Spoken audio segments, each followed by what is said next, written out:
everybody. Welcome to another Talking Vandals segment with myself, Noah Schmick, and of course, the voice of the Idaho Vandals, Dennis Patchin. And Dennis, always happy to have you here because we had quite the controversial game against the Sacramento State Hornets down there for the Vandals. A lot of stuff to talk about in this game, but maybe just take us through.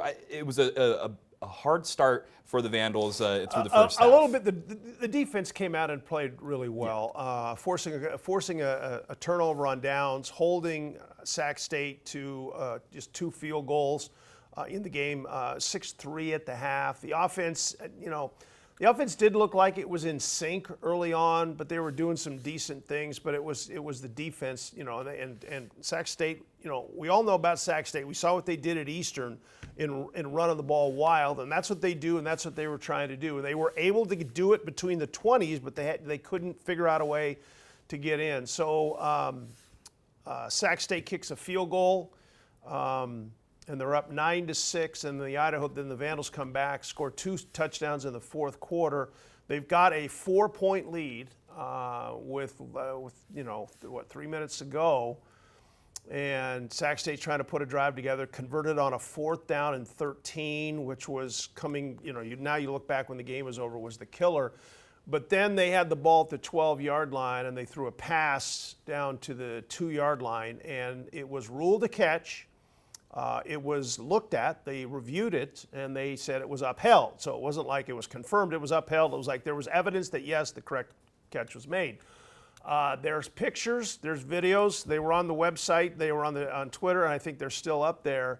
Guy's foot was out of bounds this far. It wasn't one of those toe tappers. Was he in? Was he out? He was clearly out. He was probably 1.5 to 2 feet out of bounds, foot planted, bigger than life, and they didn't overturn it. Now, I will tell you at the Big Sky Conference on Monday.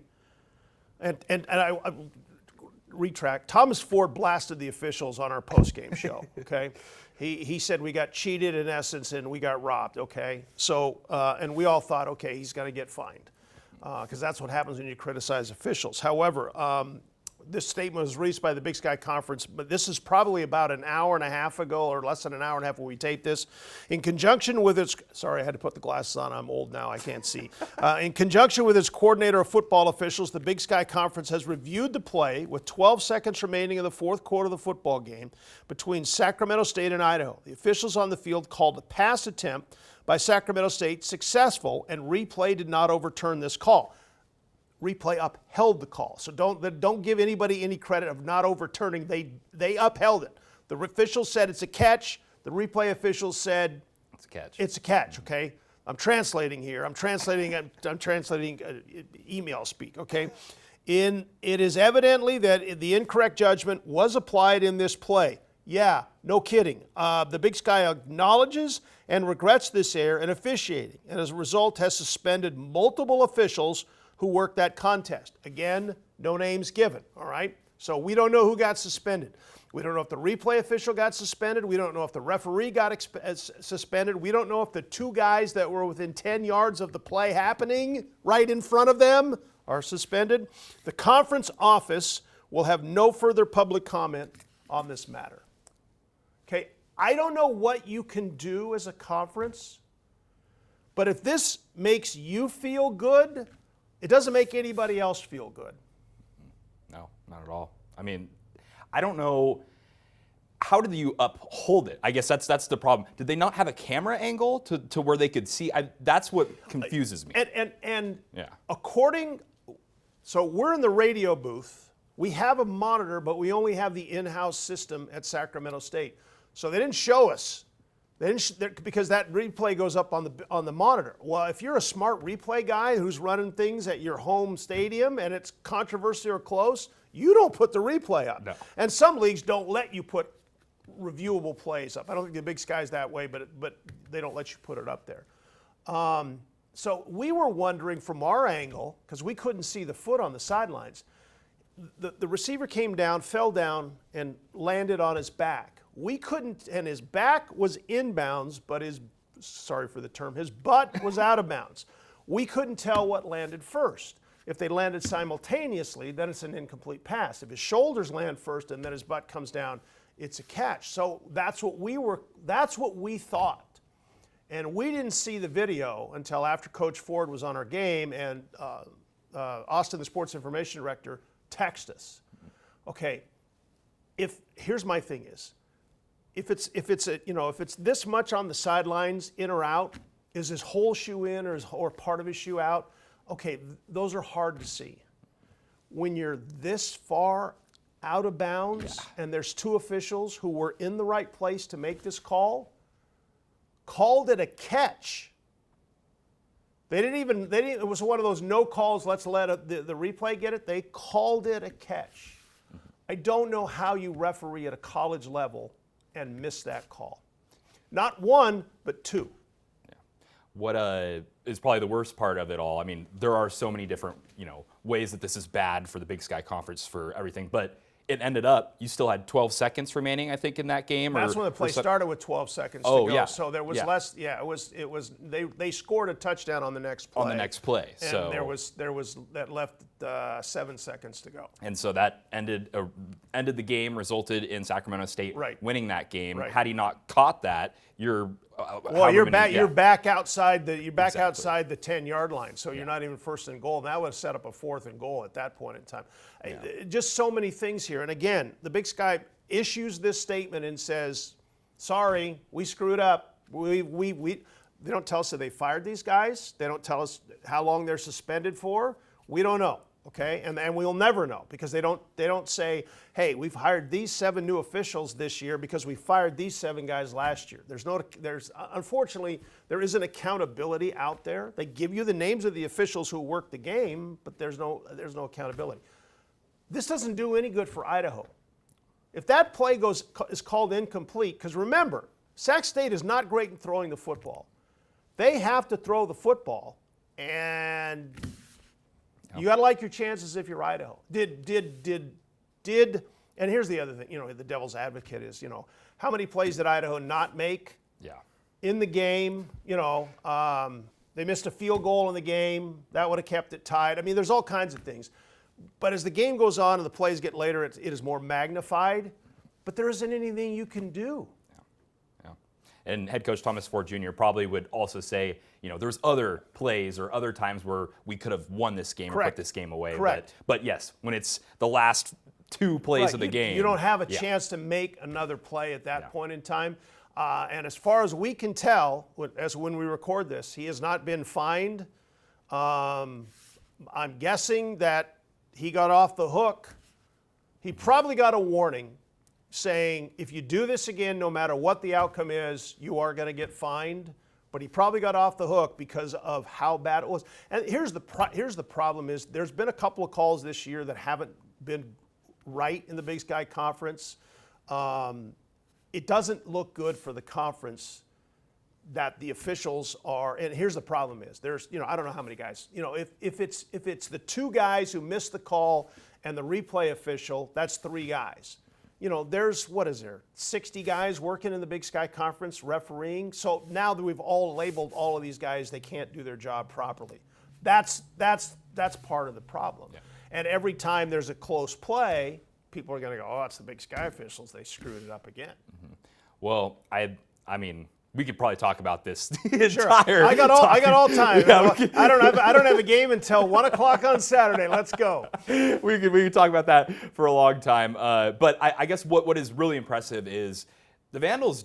I mean, they're playing for their seniors. They don't have a whole lot to play for. They still came out and they fought. Right. Yeah. Sacramento State is playing for a playoff spot. Yep. If they were to beat Idaho, which they did, thanks to a call, and beat Sac State coming up this weekend, they're in. They're in the tournament. If they lose that game to Idaho, they're probably out. If they lose to Davis coming up this weekend, they're probably out. Give them some credit. They figured out a way at the end. Idaho's playing for nothing, okay? 6-6 doesn't really mean anything unless you won a game or no games the year before. This is a team that's been to the playoffs 3 straight years. The fans don't really care about 6-6. The players on this team don't really care about 6-6. They could have went down there and phoned this baby in. It wasn't even their last game. You come home, you play for your seniors. They could have phoned it in. it's one of the best games they played all season long, especially on the defensive side of the football. Yeah, a lot of positives to take from it. Probably a lot of negatives too. I mean, there's still stuff to look at and improve upon. But here you are in the final stretch, final week of the regular season, and you have no postseason coming up. So this is all on this game. The battle for the Potato State Trophy, the battle of the domes, whatever you want to call it, Idaho versus Idaho State. This is a big one, and a big one for the seniors too, coming back to Moscow in their final game. I mean, there are seniors down the list that have really changed the culture of this program. I mean, one guy that I've interviewed several times, Nate Azzapardi, is going to be playing in his final game. So many more. Sam Brown. There's Zach Krotz. We just keep going down the list. What do these seniors mean going through 3 coaching changes? They've been through a lot of adversity.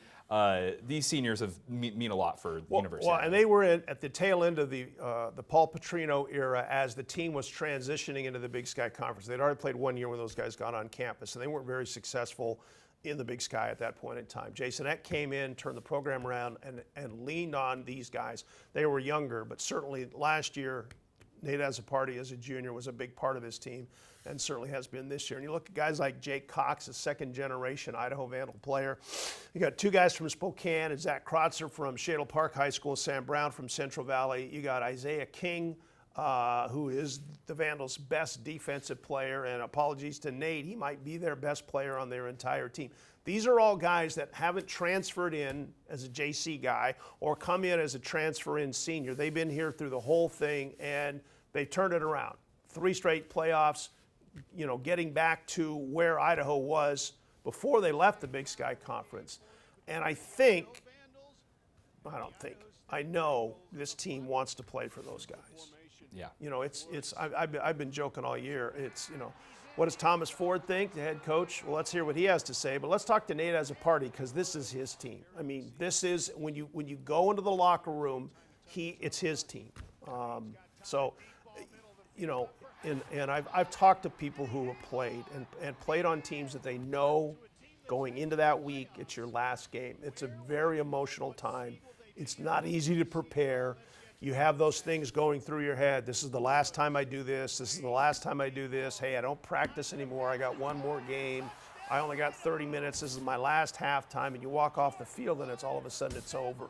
So I would expect a great effort. Now, saying that, Idaho State's playing really well. They beat UC Davis a couple of weeks ago. They took Weber State, who's not very good right now. They fired their coach, but they took Weber State apart this weekend. And Idaho State has not, you talk about teams that haven't had a whole lot of success. Idaho State has been in the playoffs twice. Twice. Once they won the national championship in '81. They haven't been since '83. They're not going this year. But they have a chance to be 6-6. And they have not had a whole lot of winning seasons, let alone 6-6. So the opportunity to go 6-6, they're going to come in here, they're going to be playing for something. And you know what? They want to beat Idaho. Yeah, and they want to spoil senior night. They want to do all sorts of stuff. It's your in-state rival. Yeah. It's a rivalry game, and it's getting better as a rivalry. Remember when Idaho left the FCS to go to the FBS, I think they only played Idaho State twice in that more than 2 decades. Well, now it's every year, and now it's the last game of the year, and the rivalry's starting to go. And, you know, both coaches, you know, Jason Eck before and now Thomas Ford and also Cody Hawkins at Idaho State are recruiting guys, not only in-state at Idaho, but from the Pacific Northwest. So there's all kinds of guys who have played with one another, have played against one another in high school. That's how you build a rivalry, and we'll see what happens. It should be a lot of fun in the Dome. It's the Potato State Trophy they're battling for. I think it weighs less than it did last year. I saw something, Jarek Walcott, who ended up, making it. It's an awesome trophy. It is. It's the best thing to have a traveling trophy between schools. Absolutely. And that Potato State Trophy, it's awesome. It went from, I think, I could be completely wrong on this, like 18 to 17 pounds. It's a giant log that he cut in the shape of a potato and then took a torch to it to give it the eyes. And then, I picked it up for the first time and went, oh, this isn't one of those you pick up and you hold over your head and you run around. This is so, good.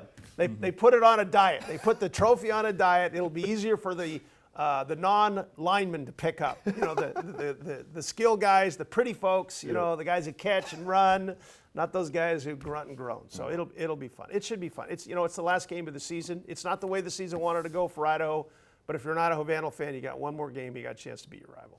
One more game to listen to this guy on the radio Saturday at 1 o'clock. The Vandals on SWX as well. You can watch it on SWX and stream it on Who's our calling website that as well. game? I'll be on the TV call for it too. You're not listening to me. You're listening to him. Hey, all right. Yeah, you're listening to you. So make sure you get in the dome, and we will have one more Talking Vandals segment after this to wrap up the season. But thanks so much for watching, and we'll see you next week.